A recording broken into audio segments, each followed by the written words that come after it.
Okay, so video number 4, trick number 4.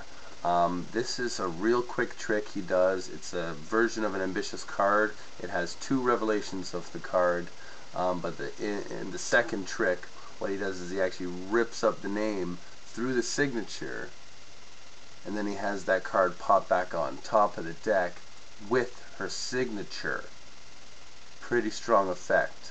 What you don't see behind the cameras is he gets her signature 2 times on the same card.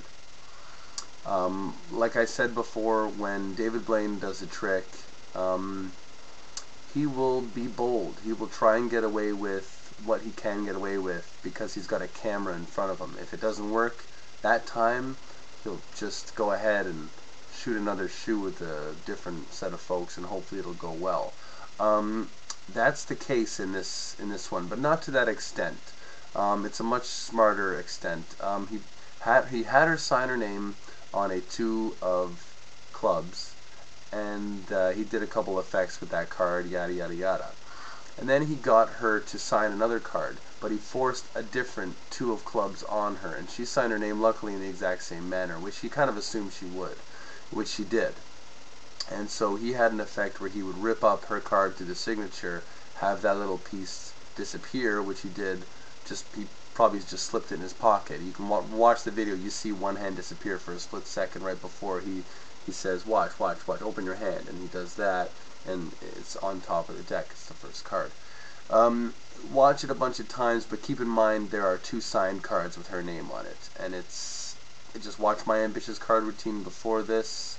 And if you haven't seen, I'm going to keep promoting it. If you haven't seen the riser explanation on my channel, go to my channel, check out riser card explanation part 1 and part 2.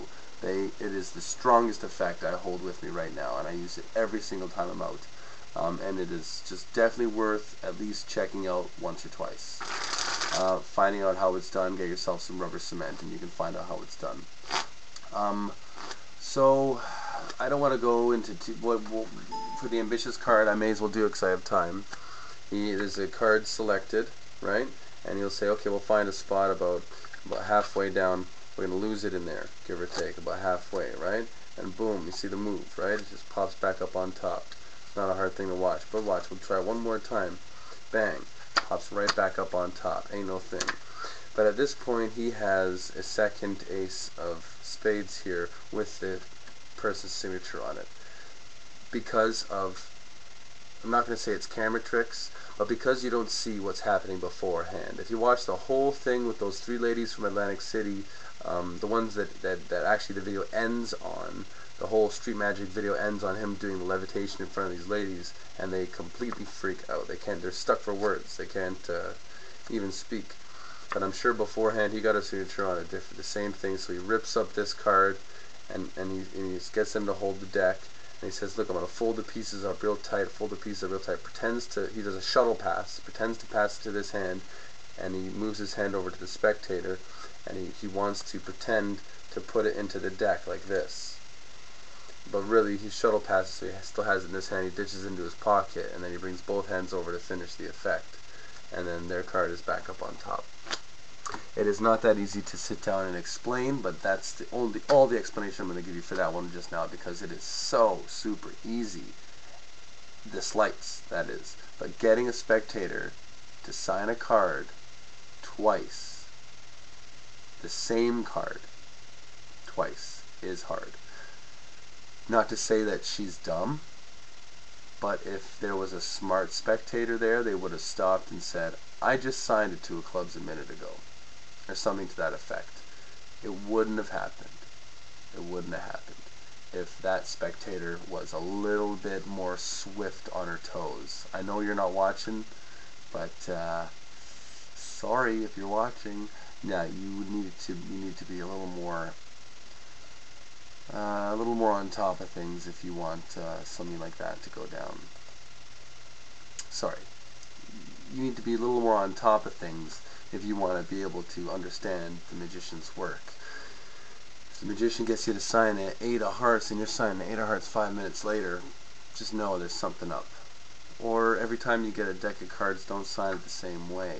like she did, then you won't run into problems like that. From the magician's point of view, that's one of the best things ever. If you have 2 duplicate cards, both signed, you could do the card through the window. You could do anything with that extra card, with her signature on it. Like that is strong magic. If you can make that happen, I recommend experimenting with it. Take 2 duplicate cards out of any extra deck and get one spectator to sign both cards twice on 2 different occasions. Once on one occasion, once on the other occasion. You'll never find a stronger effect than that. Real quick, so that's it for that trick. Well, I just want to talk about something. I've been watching a lot of magic videos and magic tutorials and stuff like that from everywhere, all over the world, from the 60s, 70s, 80s, 90s, and now 2000s. We're watching some really, really great magic tutorial videos and stuff like that. And one thing I have really noticed is that getting a spectator to sign a card is really, really a modern thing. And just watching it, looking through the dates, and just researching it basically. I think David Blaine really, really took the signed card to a new level. Now the kids won't even buy a trick online if they can't have the card signed. And I know you're watching. I know you know that's true. But the signing the card, to me, it ruins a card.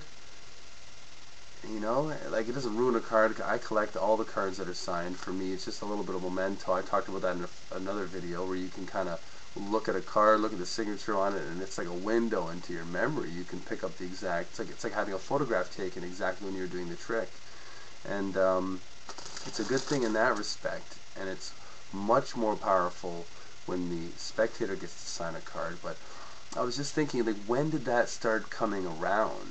You know, when did that start becoming a mainstream magic tool? And I believe David Blaine did it. He was the one that, it's like, you know what, if you want me to believe this trick, Mr. Magic Man, let me sign your card. Okay, sure, sign your card. And now you see all these, like, you know, if you watch illusionist.com or you watch Theory 11, these magic videos, so much dramatics behind each of these videos. They're so, you know, I don't want to say drawn out and anything like that, but the music is very dramatic, and the way they put it is dramatic. And when they flip over the card for the first revelation, there's like, and it's always a signed card, and I just look back and I laugh. It's not a bad thing, but how we've changed and evolved just that little bit in the magic community. Now it's got to be a signed card. It's got to be. Something about ruining a card for the effect has really, really become strong in the audience's eyes. If you're ripping a card or drawing on a card, it's essentially ruined the card. There's my little 2 cents for the day. That's what really grinds my gears. So that's trick number 4. Sorry, I'm still a little under the weather right now. I'm not exactly my energetic self, but I'm going to try and get some more videos up here as soon as possible, and hopefully this cold goes away by then. I'm still just really, my whole sinus cavity is kind of lockjawed right now on itself. So anyway, till next time, keep it real, everyone.